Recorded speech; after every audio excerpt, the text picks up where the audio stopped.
शुभ कर्मण से कबहू न टलूं, न डरूं और सो जब जाए करूं, निश्चय करो अपनी जीत करो। मनोहर लाल जी, अब रण होगा, अब रण होगा, अब रण होगा, संघर्ष बड़ा भीषण होगा। खट्टर साहब, जो ये हरियाणा के बाकी आप लोग देख लें, चुनाव को अपना चुनाव समझ के एक एक कार्यकर्ता जब तक अपना चुनाव नहीं समझेगा तब तक खट्टर साहब की छुट्टी नहीं हो पाएगी।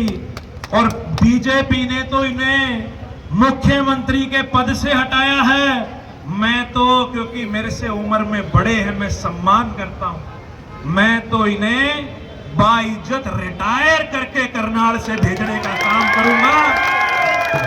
और नौजवान को कांग्रेस आला कमान ने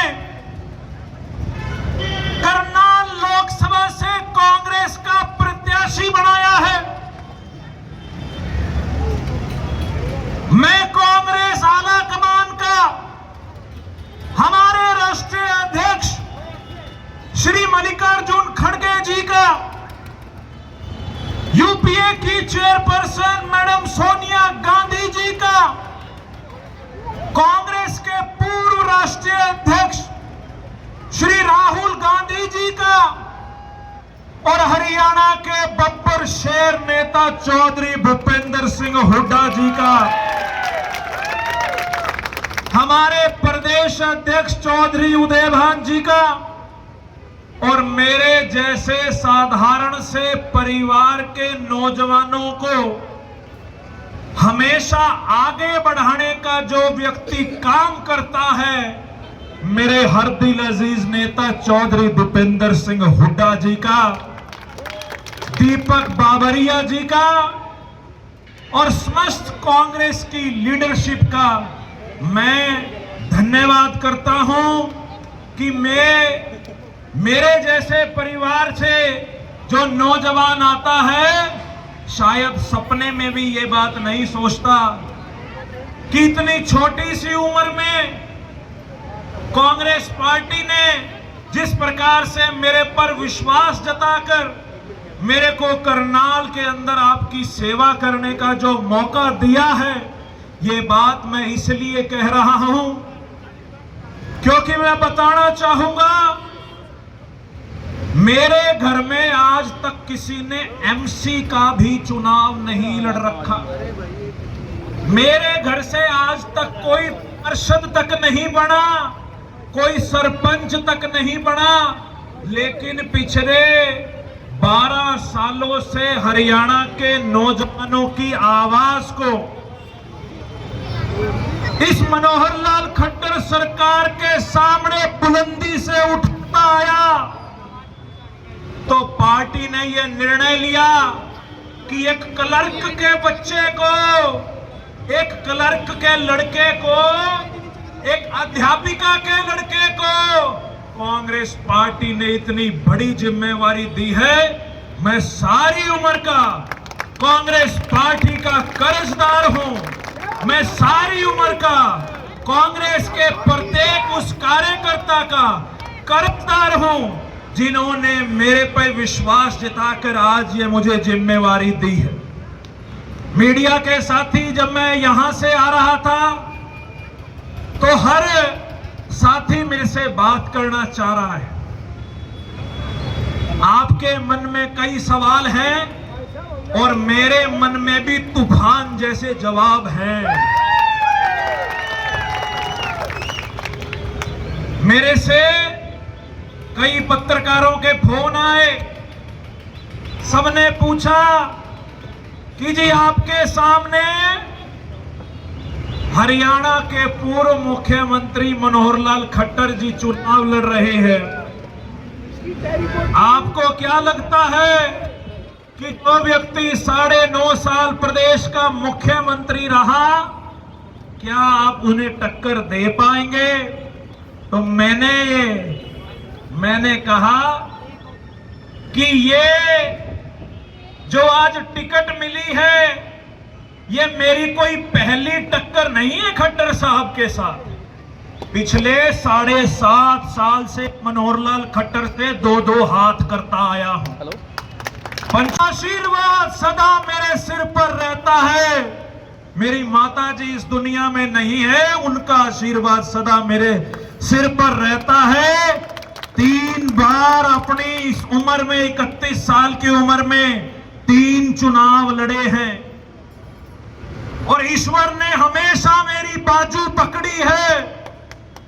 आज ये मेरा 4था चुनाव है और क्योंकि मैं समाड़खा से अब यहां आ रहा हूं, लोगों में जो इस सरकार के प्रति गुस्सा है, लोगों में जो इस सरकार के प्रति विरोध है, वो आज जब इनके पास सीआईडी की रिपोर्ट जाएगी तो खट्टर साहब की पिंडी कांपेगी, पिंडी।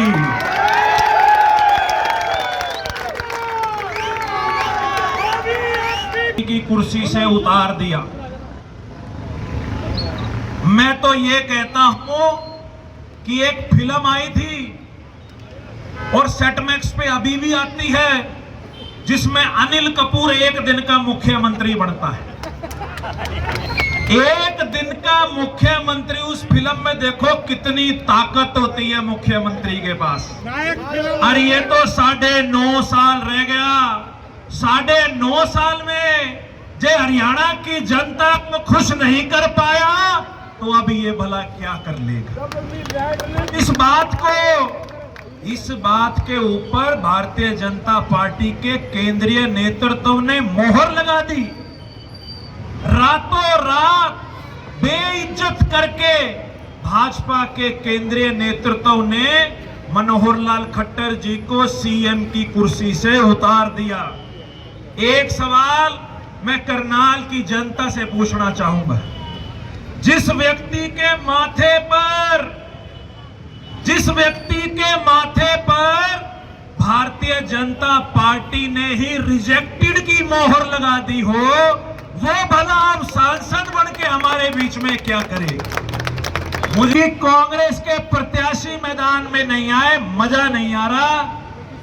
कांग्रेस के प्रत्याशी का खौफ देखो, आप लोगों की ताकत का खौफ देखो। मैं तो करनाल में आज आया हूं, मेरे आने से पहले ही मेरे पे गलत मुकदमे दर्ज कर दिए गए। जगह जगह विपक्ष के लोगों को, विपक्ष की आवाज को दबाने का ये लोग काम कर रहे हैं। मीडिया में ये बात चल रही है 2 दिन से कि दिव्यांशु बुद्धि राजा के ऊपर मुकदमा दर्ज है, वो भगोड़ा है। अरे ये थापी मार के कह रहे यहां किसने पकड़ना, थापी मार के कह रहे वो जिसने पकड़ना है पकड़ लो। और जिस ये गलत मुकदमे की बात कर रहे, इनकी मंशा देखो। हरियाणा के बेरोजगारों की आवाज उठाई, मेरे पे 1 नहीं 5 राजनीतिक मुकदमे दर्ज है और 5 के 5 मुकदमे मनोहर लाल खट्टर जी ने दर्ज कराए हुए हैं।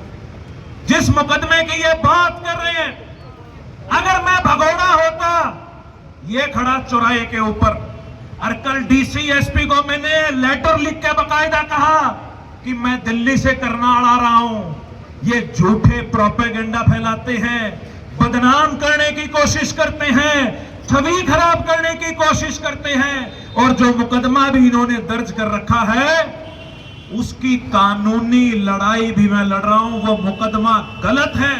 जिस एफआईआर का ये जिक्र कर रहे हैं, यहां कई वकील साथी भी खड़े होंगे, ये मैं पब्लिकली के अंदर कभी एफआईआर दर्ज नहीं हो सकती। और मुझे तो पता भी नहीं कि मेरे पे इतने दिन पहले एक एफआईआर दर्ज कर दी। जब मेरी टिकट डिक्लेयर हुई तो सुबह 6:30 बजे किसी का व्हाट्सएप पे फोन आता है कि दिव्यांशु जी आपके ऊपर फलाने केस में एफआईआर दर्ज है। मैंने उसी दिन हाई कोर्ट के अंदर जाके उस एफआईआर के खिलाफ क्वेश्चन डाली और उसकी तारीख लगी हुई है। मैं ये बात इसलिए सबके सामने भरी पंचायत में कह रहा हूं कि लड़ाई एक मुख्यमंत्री से नहीं, 2 मुख्यमंत्रियों से लड़ाई है। एक एक कांग्रेस का कार्यकर्ता मजबूती से सर उठाकर आंखों में आंखें डालकर भाजपा के एक एक कार्यकर्ता की बात का मुंह तोड़ जवाब देने का काम करना। जो ये कहे कि कांग्रेस का प्रत्याशी भगोड़ा है, उनसे पूछना कि हरियाणा में असली भगोड़ा तो मनोहर लाल खट्टर है, जो पिछले 8 सालों से हम जो सवाल पूछ रहे हैं उनका जवाब देने की बजाय भागता फिर रहे हैं। मैं तो मीडिया के माध्यम से भी मैं ये चैलेंज करता हूं प्रदेश के मुख्यमंत्री को, प्रदेश के पूर्व मुख्यमंत्री को। 9.5 साल आपकी सरकार इस प्रदेश के अंदर रही। मैं चैलेंज करता हूं, दिन आपका, समय आपका, जगह आपकी, 9.5 साल में आपकी क्या उपलब्धियां आप लेके आओ और 9.5 साल का कच्चा चिट्ठा मैं लेके आऊंगा। फैसला हो जाएगा, लोग मौजूद होंगे, मीडिया मौजूद होगा, पता लगेगा कि 9.5 साल में मनोहर लाल खट्टर जी ने हरियाणा की जनता के लिए, करनाल के लिए कुछ करा है या नहीं करा। मैं तो आपके आशीर्वाद से और ये युवा शक्ति के जोश से, मैं तो मेरे मंसूबे जो हैं वो चट्टानों जैसे संभालो करनाल। ये मैं आपको विश्वास दिलाता हूं, जो पार्टी ने और आपने मुझ पर यह विश्वास, इस चुनाव को अपना चुनाव समझ के, एक एक कार्यकर्ता जब तक अपना चुनाव नहीं समझेगा तब तक खट्टर साहब की छुट्टी नहीं हो पाएगी। और बीजेपी ने तो इन्हें मुख्यमंत्री के पद से हटाया है। मैं तो, क्योंकि मेरे से उम्र में बड़े हैं, मैं सम्मान करता हूं, मैं तो इन्हें बाइज्जत रिटायर करके करनाल से भेजने का काम करूंगा।